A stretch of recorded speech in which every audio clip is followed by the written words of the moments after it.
হিন্দু ভোটকে একাট্টা করতে ১ নম্বর ব্লকে কিছুদিন আগেই ২০২৬-এর বিধানসভা নির্বাচন নিয়ে দেয়াল লিখনকে কেন্দ্র করে শুরু হয় তৃণমূল বিজেপির কটাক্ষ।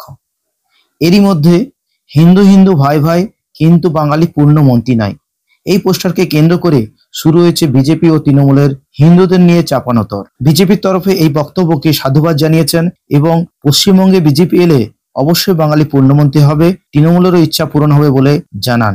অপরদিকে তৃণমূলের তরফে জানানো হয়, তৃণমূলে যারা হিন্দু রয়েছে তাদেরকে গেরুয়া বসন পরে হিন্দুত্বের প্রমাণ দিতে হবে না। তৃণমূল হিন্দু নিয়ে রাজনীতি করে না, কারণ আমাদের দল সকল জাতি ধর্ম নির্বিশেষে চলে এবং আমাদের ধর্ম কোনো জাতি নয়, উন্নয়নই আমাদের ধর্ম।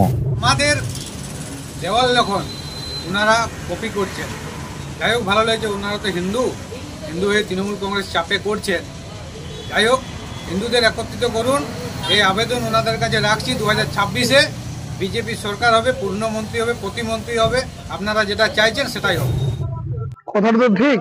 বিজেপির কাজটাই তো হচ্ছে, আপনারা জানেন যে 4 বছর একটা এমএলএ আছে, তো এমএলএ থাকাতে এলাকায় উন্নয়ন বলতে নাই, কোথাও কিছু কাজ হয় নাই। তো সেই উন্নয়নের দুটো পোস্টার করতে আমাদের ভালো লাগছে, কারণ মানুষকে বিভ্রান্ত এবং হিন্দু মুসলিম একটা বিভাজনে তৈরি করার জন্য, বা এটাই ওদের অবশ্য রাজনীতির মূল মোটো, সেটাকে সামনে রাখার জন্যই এটা করছে।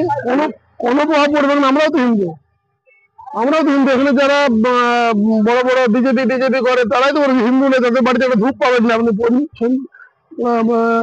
তুলসী তলায় প্রদীপ দেয় না, তারা হিন্দু হয়ে গেল। আর আমরা হিন্দু নই, আমরা তো তৃণমূল কংগ্রেসের কর্মী।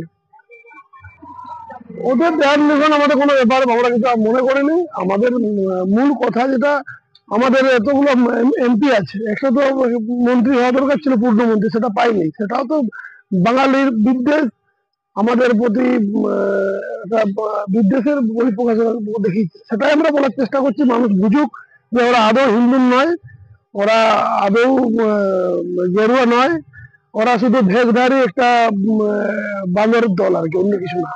ব্যুরো রিপোর্ট, জেলার বার্তা।